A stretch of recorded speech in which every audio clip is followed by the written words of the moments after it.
now people are at least paying attention to Messi here and there Yeah. just because he's playing during the regular season. And then hopefully now that you get into that style, you're like, okay, this is cool, but let's be honest, it is a slower pace in America. So Yes. if you really want the highest competition, now you should tune into Europe and things like that. So I do think it's Yeah. growing.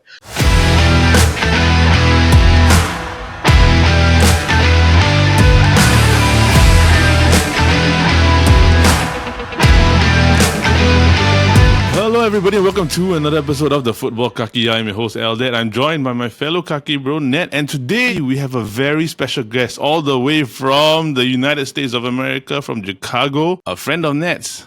We would like to welcome hip-hop artist and our brand new friend, Say, to the Hey, podcast what's of the good? Football What's Kaki. good, man? Appreciate y'all. Yes, sir. Yeah, dude, you gave me a little bit of a preview for the album. I won't give too much away, Yes. but ooh, damn, that's good stuff. That's really good stuff. Thank you. For people that don't know who Say is, I'll just give you all a quick introduction. Say the hip hop artist. He's from Chicago, and he is here to promote his upcoming album From Guyana With Love. Did I get that correct? Yes, sir. You did. Yes, sir. All right, that was correct. He's here to talk about football. He's a Real Madrid fan. But before we get into that, we just have to let everybody know that his first single of the album, All My Money, with the $3 signs, is currently out. And you can actually find it on Spotify, SoundCloud, and all the digital streaming platforms. So just to give a quick introduction, I know Say, you know Net, correct, right? Yeah. Just for everybody's like understanding, right? How did actually the two of you meet? Or get to know each other. Start off. We have a mutual friend, this dude named Jeffrey. Shout out to Jeffrey. Yes, I sir. met him in some platforms almost like 10 years ago, like 7 years at this point actually. So I've been like out of touch with him for a while until he refound my Instagram with like a different name. He asked me to join like this new Discord he's been active in. I joined, but I ghosted for like a year, and then eventually I came around and started talking to people, and that's how I met Say, who was actually the owner of the Discord at the time.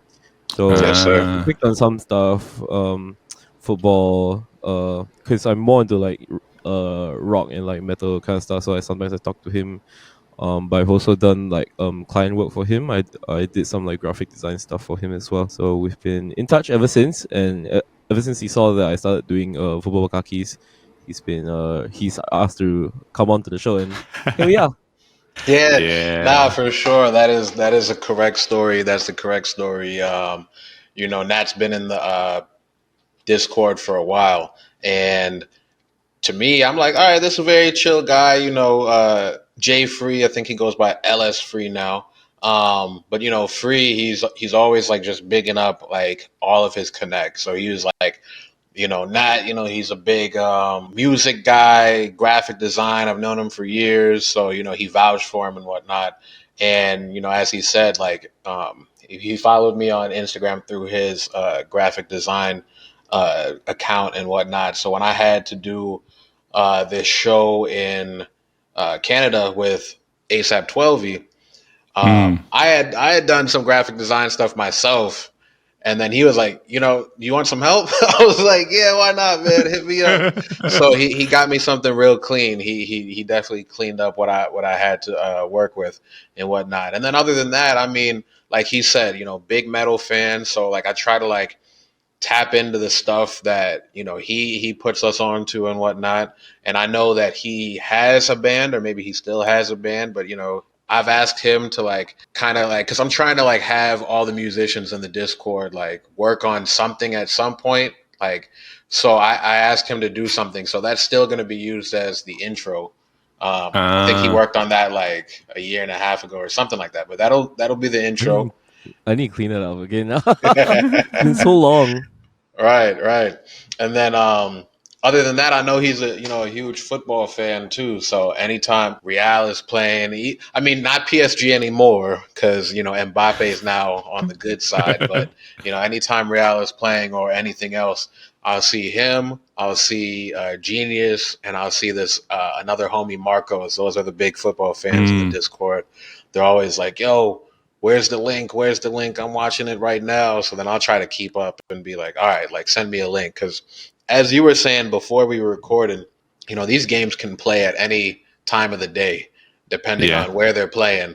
So sometimes I might be at work and I'll be like, oh, I didn't even know the game was playing. Somebody send me a link, and then I'll try to like have it on my phone or something like that. So they kind of keep me up to date on what's going on in the football world. And if I don't see it, I'll just catch it on Twitter or Google or something like that. I think I can relate, because like in Singapore, NBA is early in the morning. So sometimes all of us you sneak. Oh, the Bulls are playing. Okay, I can put it at the corner. Then you just hope that nobody walks by your desk while you're watching the basketball. Right. Yeah. But I mean, it's great to have you. It's great to have you on. So before we get into the main portion of the episode, I'm just going to do a quick introduction about what today's episode is all about. So today we have a new Kaki Rosé here. We're going to actually do a quick interview prior to moving on to the main segment. So what we're going to do is we're going to actually talk about the music for the album From Guyana With Love, what came to be, and then we're going to talk about his love for Real Madrid. So how did he actually end up being a Real Madrid fan? The moments that he remembers, and what actually drew him to the greatest European football team like ever. Yes, even as a Man United fan, it pains me to say that, even though I do kind of like Real Madrid. And then we will, and then to sum up the episode, we will talk about the Merseyside Derby that happened yesterday at the time of we're recording. So we are recording this on a Sunday in Singapore. At the point of recording, the City and Arsenal game actually has just started. So 5 minutes, trying to hurry 5 up. seconds in right now. so we're not gonna rush the interview. We're still gonna have fun, but this is where the time comes, so we can put everything all in a frame, because our episode actually comes out on Wednesday. So y'all ready to begin? Yes, sir. Now, before we get into today's episode, we would once again like to thank our sponsor, Carnation Footcare, for sponsoring this week's episode of the Football Kaki. So, Carnation Footcare, trusted by generations as the go-to foot care specialist for over 100 years. From scrubs to creams to plasters, Carnation has everything you need to give your feet the care they deserve. Start your DIY foot spa with the exfoliating foot scrub made with natural walnut shell granules and a refreshing peppermint scent to gently smooth away dry, rough skin. Follow it up with their cracked heel cream, a rich, hydrating formula with peppermint oil to help repair and restore dry, cracked heel. And of course, there's their best seller, Carnation Corn Caps, medicated plaster designed to relieve pressure and remove corns effectively. As a treat for our listeners, Carnation Footcare is offering 30% off via an exclusive Shopee voucher. Just click the link in the episode description to claim it. Once again, big thanks to Carnation Footcare for sponsoring this episode. And now, let's get right back into this week's episode of the Football Kaki.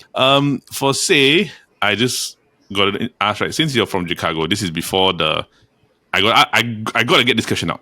And I think Say knows which question is going to come out before I get the music. So, you're from Chicago. Are you a Chicago Bears fan? I am, sadly. Okay. I am a Dallas Cowboys fan. The Cowboys and the Bears are going to play in about 4 hours' time. So, I don't really know what's going to happen. But I am rooting for my Dallas Cowboys. The Chicago Bears, good luck to you. Good luck. We have a horrible defense. Well. Oh my gosh! Like that's the thing. Like I mean, there's a lot of hype with Caleb, our new quarterback and whatnot. He hasn't necessarily had a great start this season so far, and I'm used to that. So for me, it is what it is. But I do play fantasy, so I do have a wide receiver. What's his name? DJ Moore from the Bears. So he's done all right. I'm looking. I do have. That's the crazy thing. I have Javonte Williams also on my fantasy team, and he's from the Cowboys. So honestly, it's like when you factor in fantasy sports into the mix. Hopefully they both of those players can get some good plays off individually, so it does well for my team. But I'm not necessarily expecting much from the Bears. I hope they do something, but my hope is kind of drifted over the years. Don't worry. My hope as a Cowboys fan also has drifted over the years. There's come a point where you kind of expect to lose at a certain point. So you're just like, oh, it's happened again. Good year, guys. Move on to the next. Right. So hey, anything that happens, I'm happy for him. Yeah, that's true. So we shall see what happens on the American football side tonight between the Bears and the Cowboys. But moving on to the music side, I'm so fortunate to have Say here. He did give me a little bit of a preview, and I'm very excited about this album because of the just basically musicality, tonality, style. Dude, it's amazing. I'm just gonna give you a shout out there. I'll give you a shout out there. It's gonna be a new soundtrack album.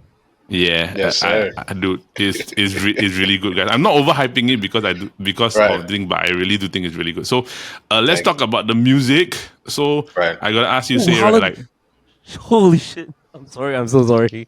I'm watching the game on the side. Who scored? Holland. Ned is ice front on both sides. He is my live guy, so he will actually get a live report on whichever's going on. So that's good. For this one, back to the music, right? So Say, I just want to ask you, right?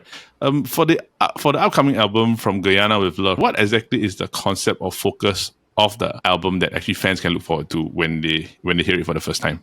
Right. So I feel like growing up, anytime people would ask, "Oh, where are you from?" I was born in America, but my parents, they're from Guyana. Guyana is a Caribbean nation that is on the tip of South America. So again, you think of the Caribbean, you're thinking of islands. We have, the headquarters of CARICOM is in Guyana. We are a Caribbean nation, the only English-speaking nation on South America. Or in South America. So again, it's one of those things where, you're not an island, right? And, we have to explain ourselves there. And then in America, a lot of times, maybe people haven't heard of you because we are a small nation. I think currently our population is just over 800,000. So if you say Guyana, a lot of people immediately think Ghana, and then they're thinking Africa. So it's one of those things growing up, just a lot of people probably haven't heard of it. You're doing a lot of explaining. I think nowadays there's way more people who are in tune and who've heard of the country and things like that. And people have recently found oil, so then there's a lot more interest and whatnot. But I think my main focus is just to educate people, shine a light on Guyana, let people know who we are, where we are, and really try to put us on the map more than what we currently are. Genius, hopefully when we speak to him in the future, he'll speak more about the production. But I've been doing these care pack projects since COVID, where it was if we're in lockdown, let me give you some music to hold you over. And I think I released, Care Pack 1 and 2, even Care Pack 3 during that time. But since then, I've just put out regular projects because we're kind of out of that phase. But when I was releasing all those projects, I was releasing them with one producer. So Genius reached out to me and he said, "Hey, I'm ready." He's always spoke about producing, but I haven't necessarily heard a lot of his beats, or I had one of his beats on a previous project. But he said, "I'm ready. I'm productive. I've got a whole catalog now. Let's work on a project, Care Pack 4. So I'm like, okay, he's kind of pushing me to reinvigorate that brand and whatnot. So I said, okay, cool. And going back to say this traditional hip hop, he's a big fan of Makami. Makami, he kind of, he started off, I guess, working with Griselda, if you know, West Side Gun and things like that. So they're really big traditional hip hop people bringing that sound back. And Makami, he's Haitian. So in a lot of his projects, he shines a big light on Haiti. You can tell there's a love for Haiti. So when Genius said, let's make something called From Guyana With Love, I already knew oh, you're a big Makami fan. This is your sound and whatnot. And, it's okay, when you say From Guyana With Love, I know you kind of want that same energy. So let's really dig into the culture, the history, and let's shine a light through the music. Cool. Just for context here, Genius is the man that produced From Guyana With Love. He was supposed to be on today, but we ran into some technical issues, so unfortunately he cannot be with us today, but he will be on a show, one of our other shows, hopefully down the future together with Say. So keep a lookout for that. We are still in the talks about it. Nothing guaranteed yet, but we'll see how it goes. So I think from going back to the music, it's kind of from what I hear is a homage to your roots and a homage to basically where you originally came from. Right. Yeah. And I mean, that's new. I'm not going to say it's new, but at least it's like a new territory for me. Cause there's been a few tracks over my like history of making music where I've made reference to it like here or there.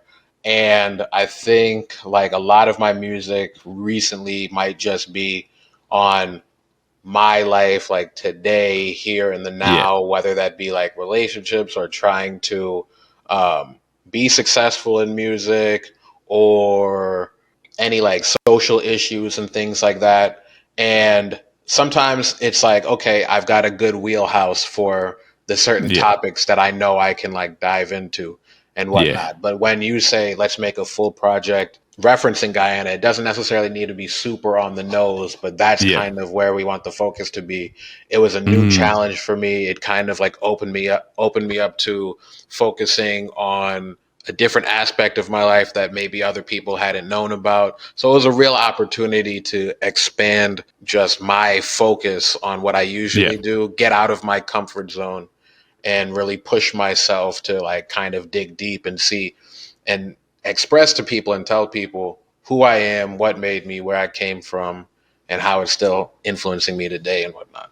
I think it kind of like sums up more understanding of that. A lot of artists, like, if you're coming out, you want to show exactly who you are and who you are as a person as well. Right. Like a form of expression. But I just want to ask this question, right? Do you think like, is there a track in this particular album that is your favorite? And maybe to add something to that, is there a track on the album whereby it actually sums up the album as a totality?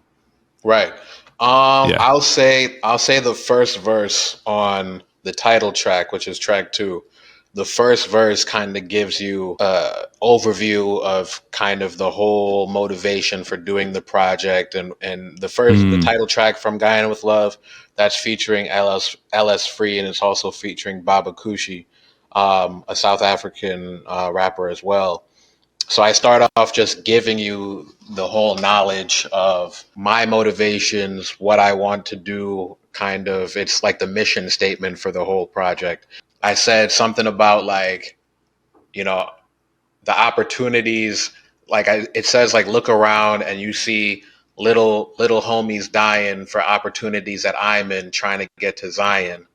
So it's one of those things where I know today, you know, when you say Zion, you might think of the Israel-Palestine conflict and things like that. Yeah.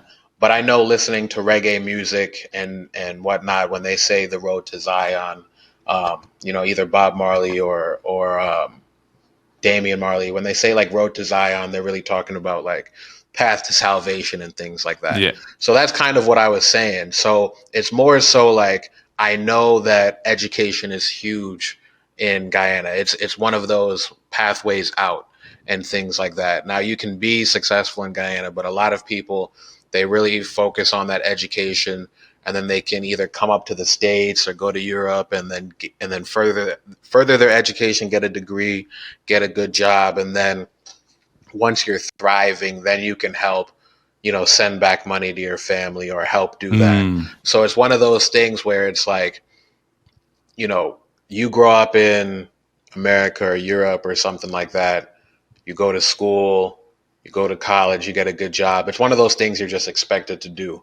But, you know, in Guyana, you might not have all the comfort and the resources. So education just becomes that much more important to you. Yeah. That's why I tried to say, you know, little homies dying for opportunities that I'm in, because I'm already here. I'm already where they want to be, but I have that connection to them as well. So it's more so me acknowledging that and seeing like, with this privilege that I have, I can do more. You know, I can either give back monetarily, I can go back and help donate, or, you know, I can help, you know, maybe sponsor somebody who's looking to get education up here, because I know how vital it is. And I know that the stakes are just that much higher for kids back home and things like that. I love the fact that like it's something that is true to your heart and it's important. It's something that you have to get across, because when you put something about like a title that says From Guyana With Love, it means that, okay, it's something that you hold dear to your heart.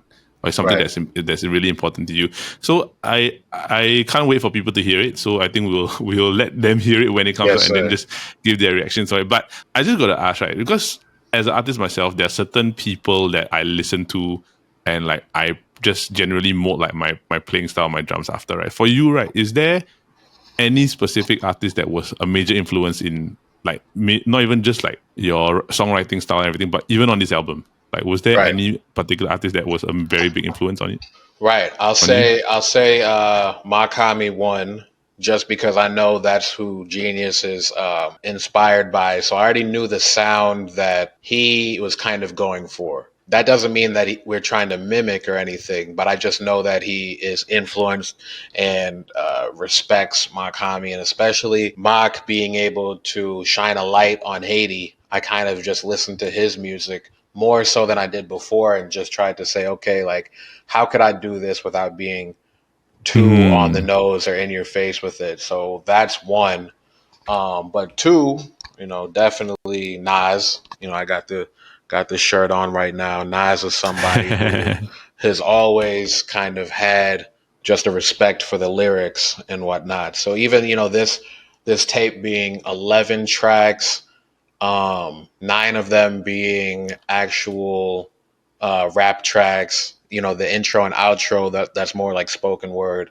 So if you think about like Illmatic, he's giving you a snapshot of his life in New York at the time that he was, and it's like 9 pure rap tracks and then an intro. So again, we're just trying to create at the highest level possible when it comes to hip hop. Because I used to be a hip hop head before I fully transitioned to metal. I think something I missed a lot listening to metal is that there's not really a lot of like music regarding like all with the purpose of self-preservation.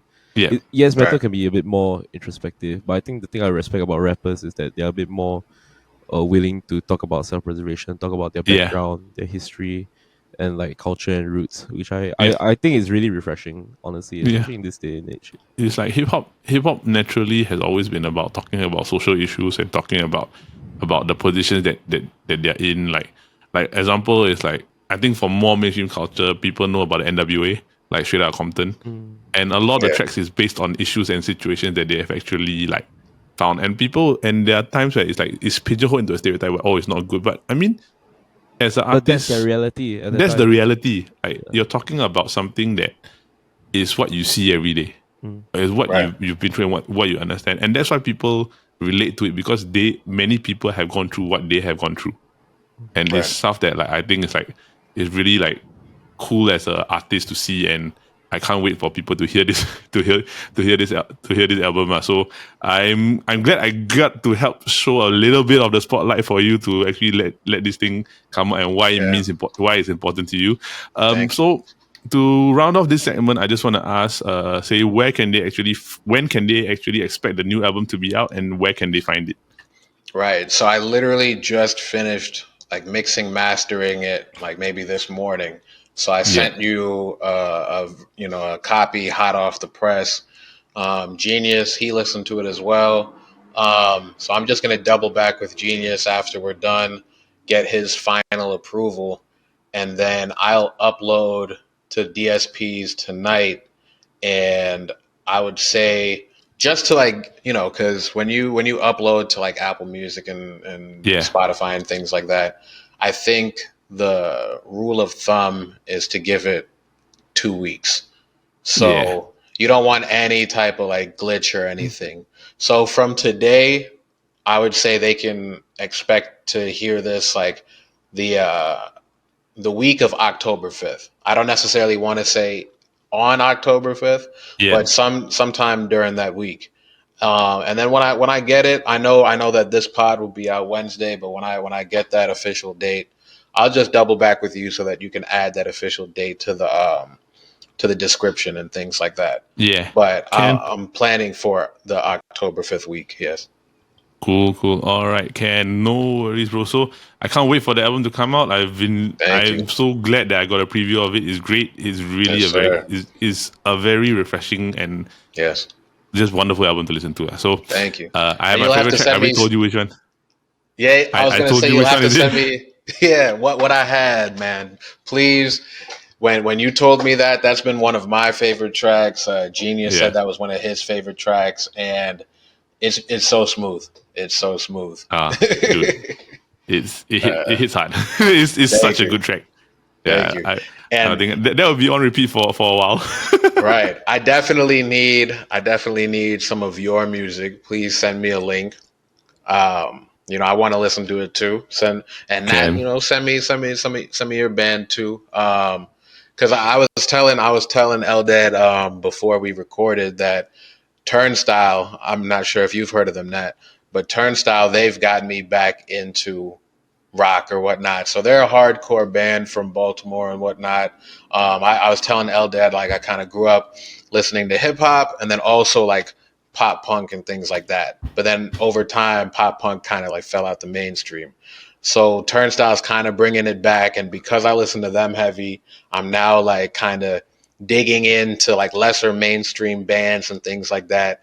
And I know y'all, metal's different than pop punk, but I'm ready. Like I'm open to hearing all of it. So send me those links as well. We'll ease you into it. We'll definitely have to ease you into it. We'll ease you into it, but I think like net metal strength is stronger than mine.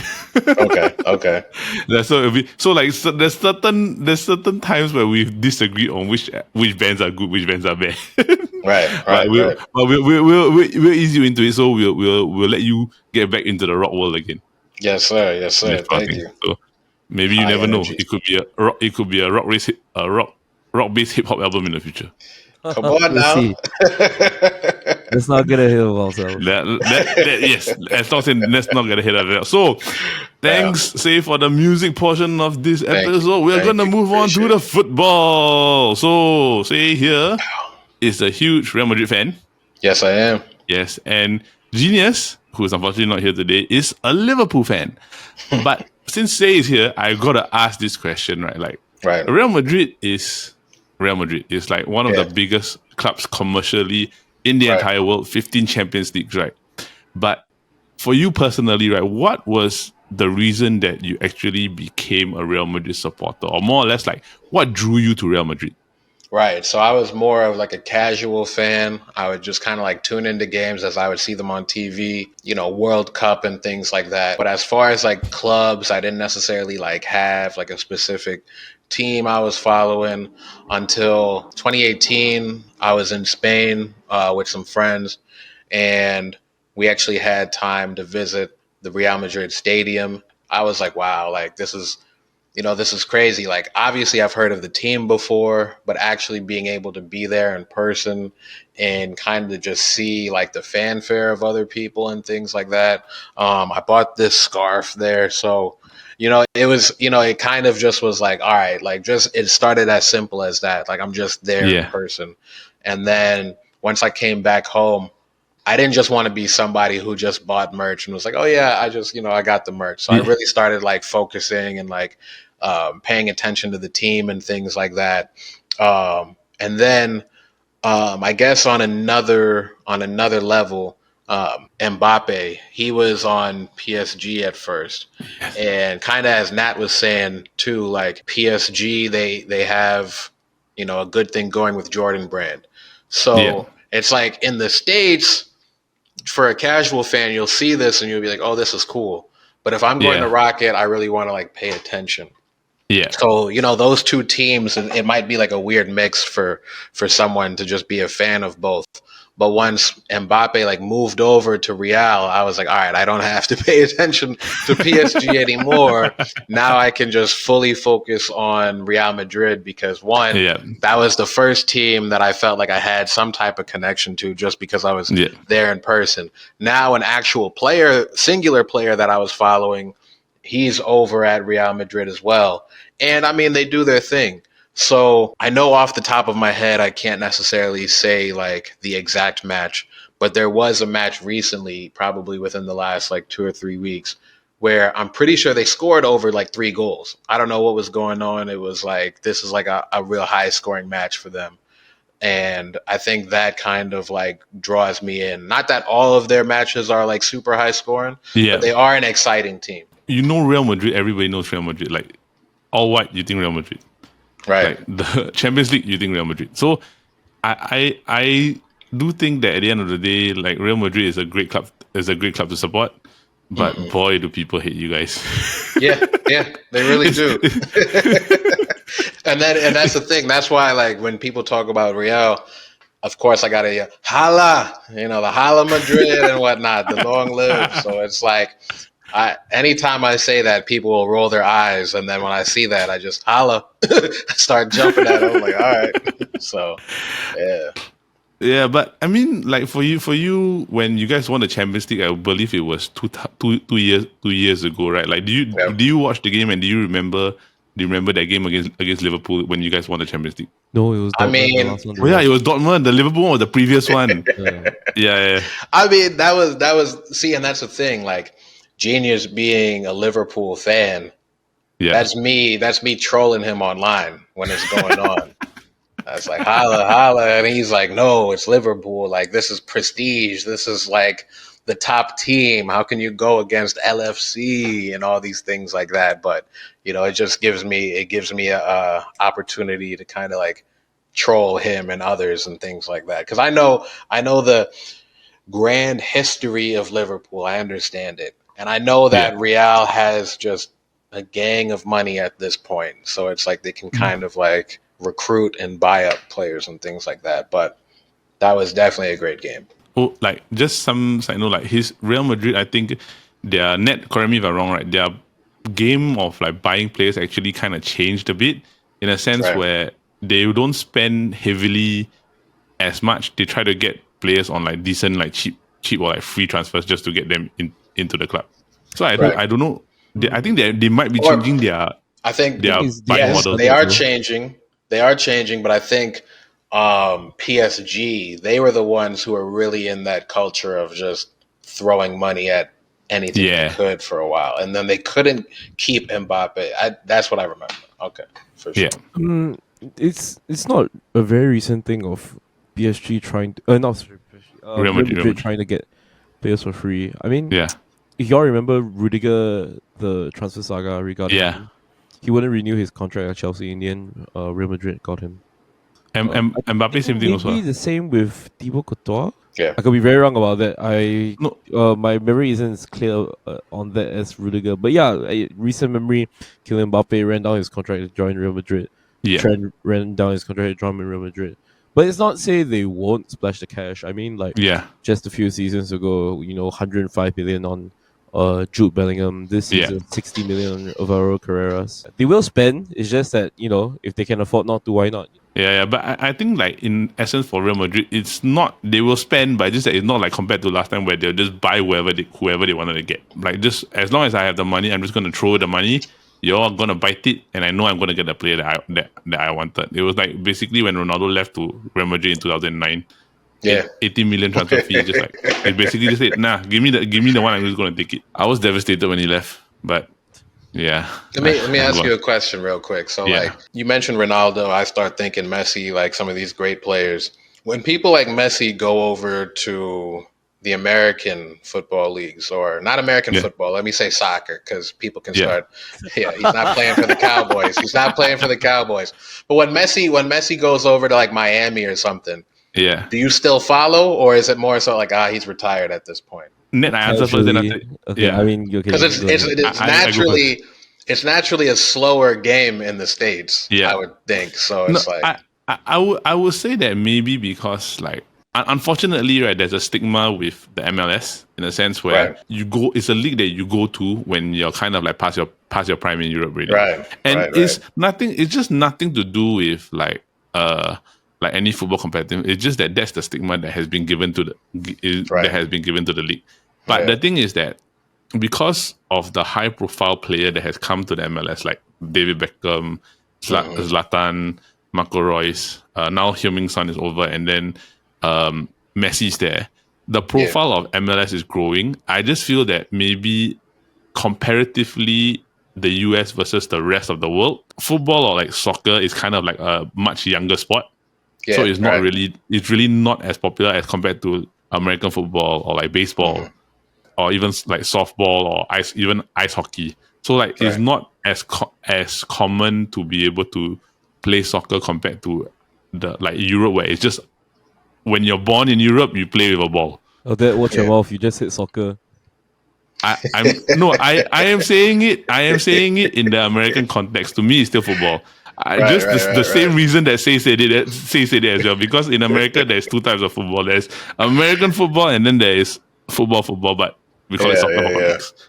Right. So that's what I think. I just think that as a totality, the MLS is just kind of like in its infancy compared to the leagues that happen all around the world. So it's just they're trying to get away from that stigma, but it's a bit of an issue. Ned? Actually, for the first, I think 3 months when Messi first joined the MLS, I did follow a little bit just to see, like, get a rough sense of like the quality of the games. Yeah. I didn't follow as much when Luis Suarez joined, but I thought it was like really interesting, like how the players go about. And reading more into it, I actually found the MLS like a really, really interesting manner of operation. It's very American. The way the league works. It's very similar to like how in basketball you have like your draft period, and then like league position kind of doesn't matter because it all goes into like playoffs, that kind of system. I thought it was really interesting. I decided to do like because I play like the old like FIFA games, and you can go try the MLS kind of league. I thought it was really interesting. It was really like fresh take on the concept because we're so used to like the European concept. Like once in a while, let's try the American way sometime. I don't know. I think the quality of the MLS is getting better. We are seeing talent from the league going over to Europe. I know Chelsea has a youth keeper that they bought from an MLS. I think the most recent and the most famous example was Miguel Almiron. I forgot which team he came from, but yes, he went to Newcastle, then went back to the MLS afterwards. I thought he was a decent player, but I think we are going to see a bit more of these transfers happening as US football gets a bit more serious, which is actually is a question I want to flip on. Say is like, how do you think, especially with like the World Cup coming in the US, super high profile players like Messi, Son, Marco Reus coming to the MLS, how do you think the perception is changing over in America? Are they taking football a little bit more seriously? I know you have like the biggest influencer there right now in iShow Speed, like being like football's biggest like spokesperson. So just wanted to see what the consensus is like right now. Yeah, I mean, I think like you're saying, you got Speed, who is a huge football fan, and I think he's really like introducing the young generation, right? Because it's one thing if people like me and Eldad like tune in and things like that. But if you really want anything to be successful, you really have to have the young generation like feel passionate about it. So I think Speed's doing a good job at that.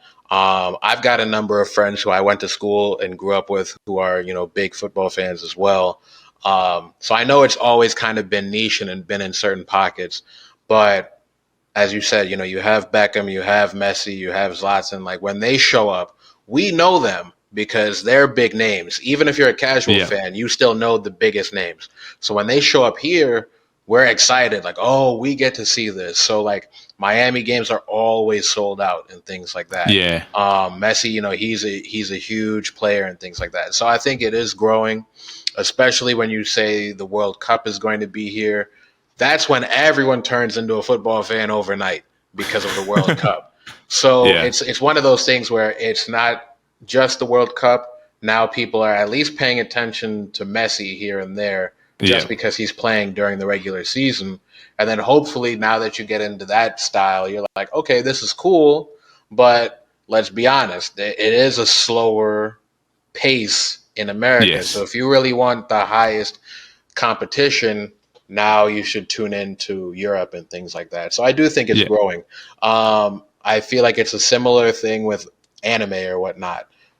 Growing up, you might have had certain pockets where people like anime, but it wasn't super mainstream. Nowadays, anime is a huge driver of culture and things like that. It doesn't necessarily matter what demographic. All walks of life in America are into anime and things like that. So I kind of see like a similar trajectory. I would say in America, maybe anime is still kind of like growing faster than football and whatnot. But I could see football being on that same trajectory for Americans.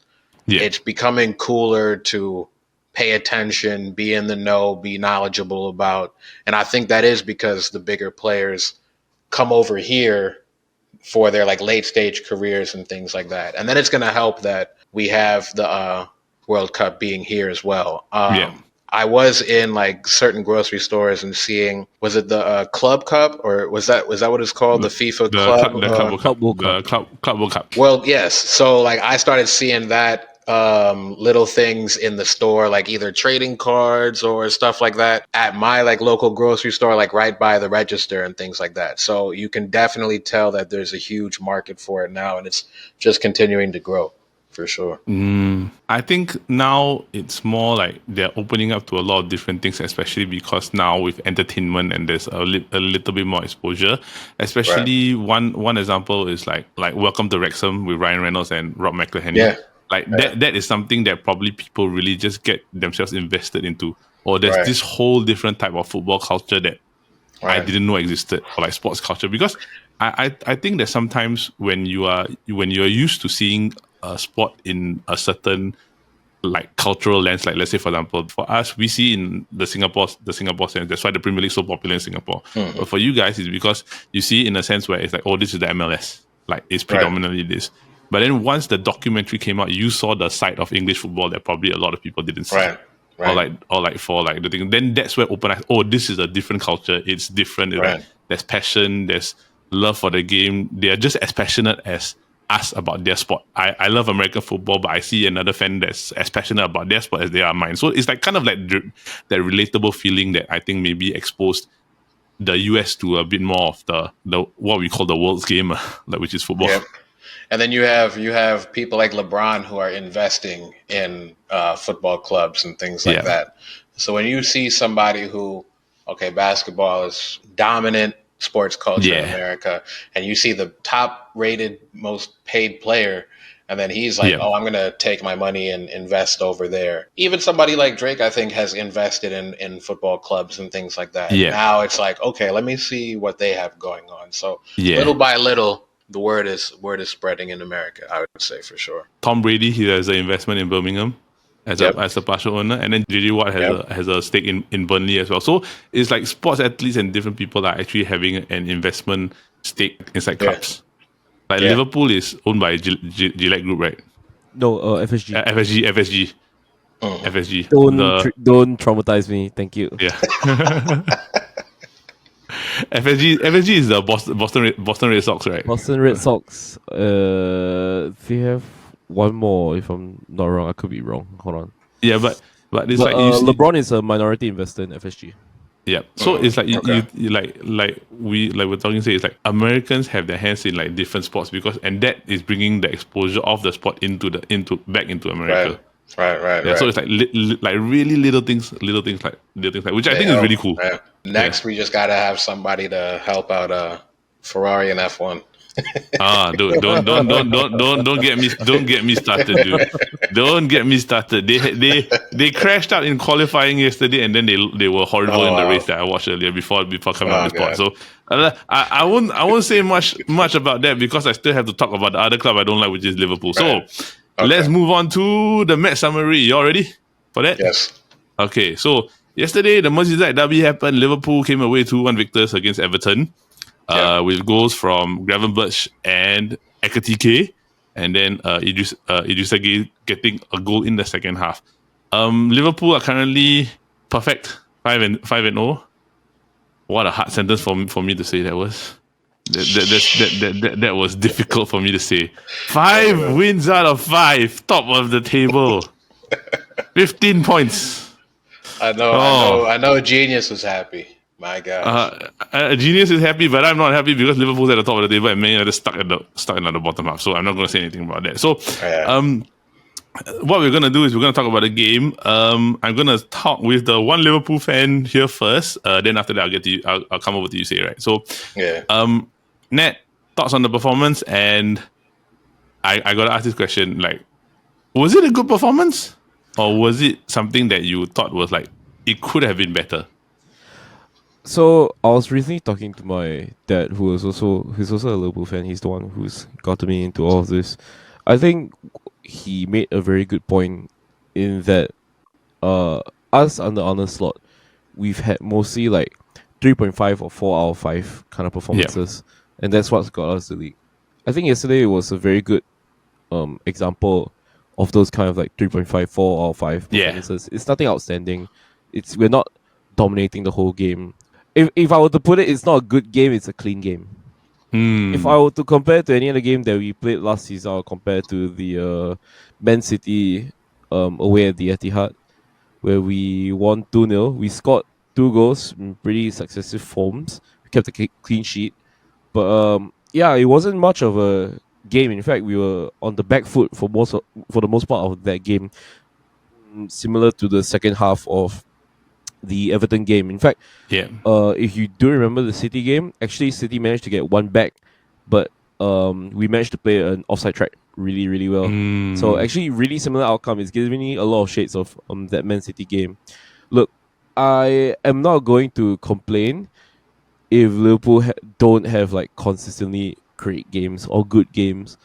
Arne Slot is very efficient at his job, and if he gets the win, he gets the win. Whether he gets it ugly or whether he gets it efficiently, like, doesn't matter. Win is a win, 3 points is 3 points. So that's just my thoughts on the game yesterday. Nothing much to talk about, honestly. Like, just clean win, we move. Yeah, see, your thoughts? I mean, I see what 2-1 or whatnot. Fifth win or whatnot. Mo Salah always a beast. So it's kind of like, I see Nat doing this. It gives them an opportunity to now troll me. It gives them an opportunity to troll me. But no, seriously, like they are like playing really well at this point. And they're playing efficient. So, as I was saying, I don't think Real always scores like 1,000 goals a game. I think that was like one recent game. But outside of trying to have like flashy performances, if you can just win, whether it be 2-1 or just 1-0 or whatnot, I think that is what they're doing right now. They're kind of staying calm, they're staying focused, and then they're staying efficient. So I guess when I say that, think of like the Spurs, how people used to say like in basketball, like they play the fundamentals. I think that's what we're seeing here with Liverpool. They're playing the fundamentals. They're sticking to what works.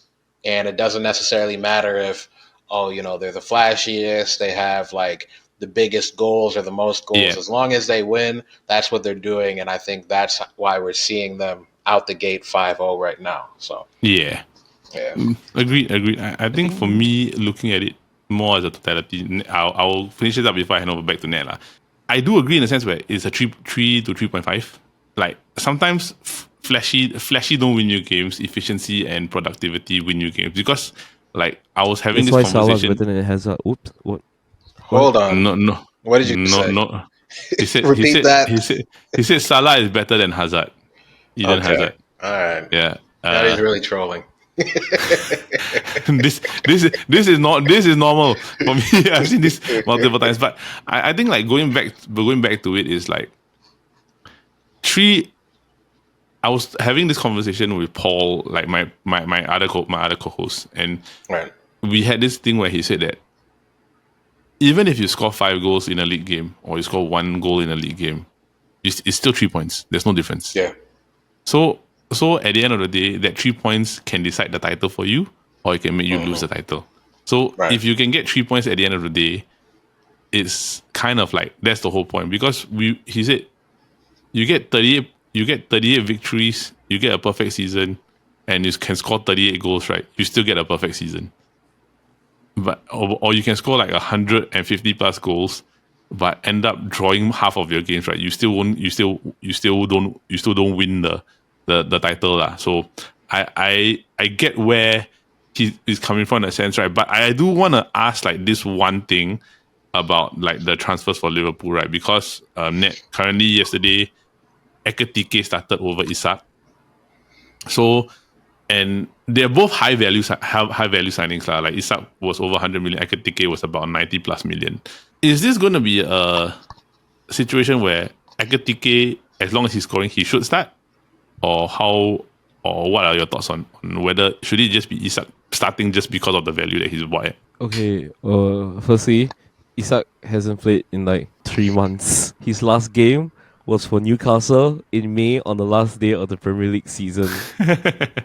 What do you want him to do, man? No, dude. I tell you right. Like I'm asking this because fans have said this comment multiple times. It was basically like when United had Sesko didn't play for 2 months, then they wanted him to start immediately. And yeah, then exactly. everything. Look, I'm not gonna expect Isak to start away. The fact that he even started the Champions League game, I was kind of against it. I'm not gonna lie to you. If I think even 60 minutes is a little bit too much.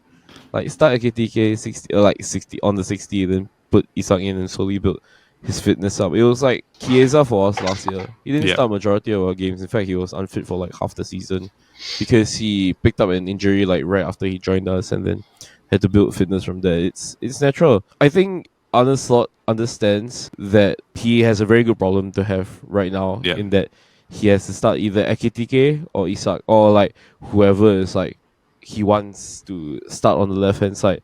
And I think it was a very real possibility that Ekitike already knew that he would have competition in Isak before he came over. Because remember, Ekitike joined first, Isak joined on the final day. Yeah. But they still gave Ekitike number 22. Why? Yeah. 9 wasn't taken at the time. Darwin Núñez had just left the club. It was very obvious. They wanted Isak in. So I think he knew what he was getting into and he would accept that if Isak was on fire, he's riding the bench for now. Yeah, Arne Slot has already stated like at the start of the season that he minimally wants like 2 in each position to constantly be competing with each other. It's a very Pep Guardiola thing to do. But I'm not too concerned. I think Ekitike is very well aware that if Isak's on fire, he's going to have to ride the bench or he's going to have to earn his position back. Yep, understood. So, hey, your thoughts? Any thoughts on this? I mean, I kind of agree. I think Nat had a good kind of analysis or breakdown there. I think that he needs to, I guess, be comfortable, right, with riding the bench. You can't necessarily take it in a certain type of way. You got to think of the team first and foremost. Think of it being better for the team. You'll still have your chance to be on the field when you get on the field and do your thing. Yeah. But there are some times when, you'll have to be on the bench for the betterment of the team. So I think I agree with what he was saying. Pretty straightforward. Like for me, I do think that at the end of the day, you go with the hot hand. You go with what works. It's like if he's scoring goals, why would you take him out? It's that kind of situation. And even though he's a $100+ million striker that's sitting on the bench, if the striker that is ahead of him is scoring a goal a game, why do you want to take him out? Like it doesn't really make a lot of sense. But maybe you can give Isak opportunities to maybe just get some time in, like maybe a half hour or 45 minutes, or maybe just taking or modifying the formation to see what works. To round off, I go ask Ned, thoughts on Everton? Look, I think Everton this season, compared to the past few seasons when they've been relegation fodder, I think they're looking very, very good under David Moyes. Agreed. I'm not gonna lie, Jack Grealish absolutely cooked Conor Bradley last night. That was a terrible performance from Conor Bradley. Yes, he didn't have a very good first half. Yeah, Jack Grealish is looking like a new man under David Moyes. It's kind of scary. I'm not gonna lie. Player of the month in August. 4GA in 1 month. Scary candidate. Possibly European football next season. Maybe for Everton. We'll see. Any thoughts on Everton, say? Yeah, I mean, I think Grealish did well, right? A couple other their forwards and midfielders did well as well. I think just the better team won because it wasn't that crazy, right? It was 2-1. So it's not like they got blown out or they didn't score any goals at all. So I think they'll be all right moving forward. I think they just need to focus on maybe finishing the match strong Kind of the same way we were saying with Liverpool, right? They're not like celebrating too early. They're they're being consistent, they're being efficient, and things like that.